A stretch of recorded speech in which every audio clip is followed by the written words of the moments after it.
आप सभी साथियों का एग्जाम आइडिया यूट्यूब चैनल पे स्वागत है। आज हम लोग बेल्ट्रॉन के डाटा एंट्री ऑपरेटर की वैकेंसी के बारे में बात करेंगे।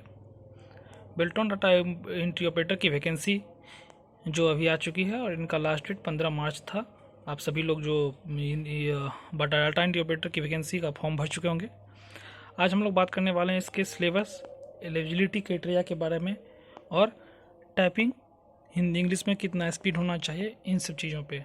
और ये बाद में मैं आप लोगों को बताऊंगा कि किन 4 चीज़ों पे कमांड करने के बाद आपका जो CBT है बहुत आसानी से क्वालिफाई कर सकते हैं आप लोग। बेल्ट्रॉन डाटा इंटरप्रेटर की वैकेंसी में सबसे पहले आप लोग की फर्स्ट एग्ज़ाम जो होगी वो CBT कंप्यूटर बेस्ड टेस्ट जो होगी वो आपको 60 क्वेश्चन होंगे उसमें, और हर एक ईच क्वेश्चन के लिए आपके पास 1 मार्क होंगे। 60 क्वेश्चन इक्वल्स टू 60 मार्क। 1 घंटे का आपका ये कंप्यूटर बेस्ड टेस्ट होने वाला है। सबसे पहले हम लोग जान लेंगे कि कंप्यूटर बेस्ड टेस्ट का जो सिलेबस है, ये NIOS के कंप्यूटर ऑपरेटर का सिलेबस जो है आप लोग ऑनलाइन भी देख सकते हैं और उसको डाउनलोड कर सकते हैं। हम लोग देखेंगे सबसे पहले जो इसमें computer fundamental, basics of computer जिसको बोल सकते हैं, operating system, basics of word processing, formatting document, mail merge, basic of spreadsheet, formatting worksheets, formula function and charts, creating presentation, introduction to internet.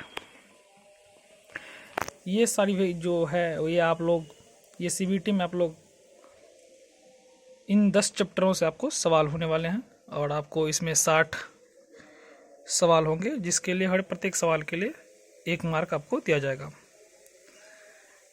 सबसे पहले तो आप इन 10 चैप्टर को एक बार रिवाइज कर लीजिए, पढ़ लीजिए अच्छे तरीके से, और इसके बाद आप लोग अपना टेस्ट सीरीज इसमें डालना जरूरी है, क्योंकि आप लोग कंप्यूटर बेस्ड टेस्ट में आप लोग जानते हैं जितना टेस्ट सीरीज आप लोग डालिएगा उतना आप लोग को एग्जाम का आइडिया आ जाएगा और आप लोग को टाइम मैनेजमेंट के लिए भी पता चल जाएगा। जो 1 घंटे में 60 क्वेश्चन प्रत्येक मिनट 1 क्वेश्चन आपको डील करना होगा। और इसमें एक बात बता दूं तो निगेटिव मार्किंग नहीं है।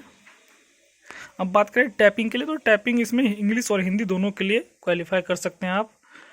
अगर आपने इंग्लिश ऑप्ट किया है तो इंग्लिश टाइपिंग दे सकते हैं, हिंदी ऑप्ट किया है तो हिंदी टाइपिंग दे सकते हैं, और बोथ ऑप्ट किया है तो आप दोनों के लिए टाइपिंग दे सकते हैं।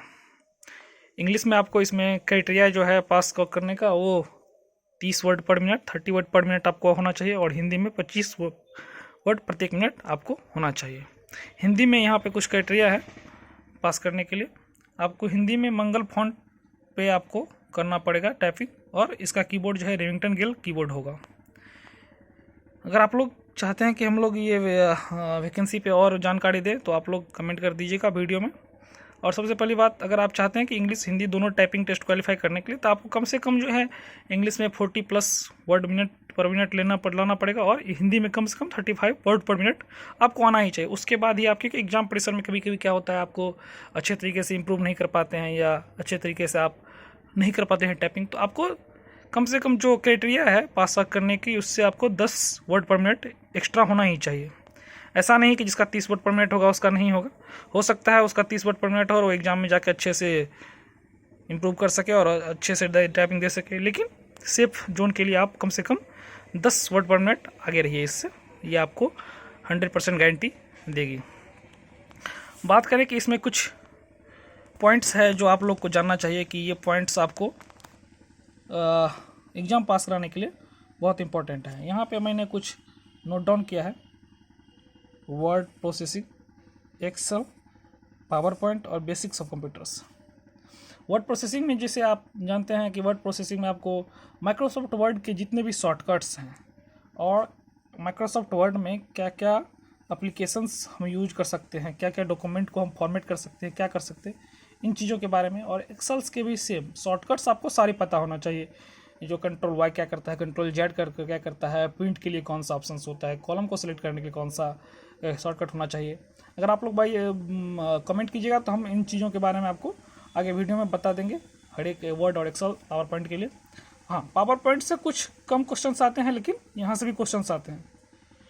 वर्ड एक्सेल आपको पूरे अच्छे तरीके से कंप्लीट होना चाहिए, और इसी के साथ बेसिक्स ऑफ कंप्यूटर जिसमें इनपुट आउटपुट डिवाइस, इसके बाद आपको input output, RAM ROM, memory unit, ये सब आपको अच्छे तरीके से पता होना चाहिए, क्योंकि इसी के बेस्ड आपको क्वेश्चन एग्जाम में देखने को मिलेंगे।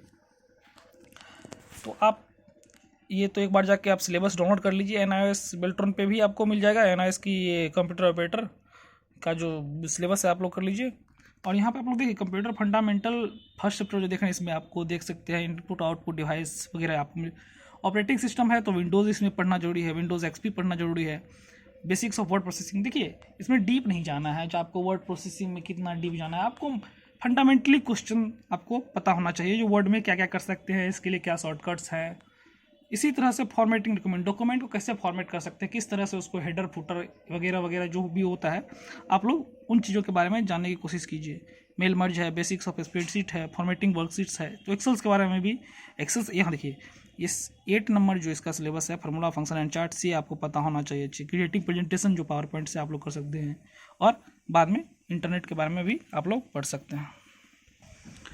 आई होप आप लोग को अच्छे तरीके से जानकारी प्राप्त हो गई बेल्ट्रॉन डाटा इंटरप्रेटर के बारे में। अगर आपके इससे रिलेटेड कोई भी क्वेश्चंस हैं तो आप कमेंट बॉक्स में डाल सकते हैं, और कमेंट बॉक्स में कमेंट करके हम लोग को बता दीजिए, उस चीज़ को हम लोग उस पर वीडियो बना के आप लोग को दे दिया जाएगा। चलिए, धन्यवाद।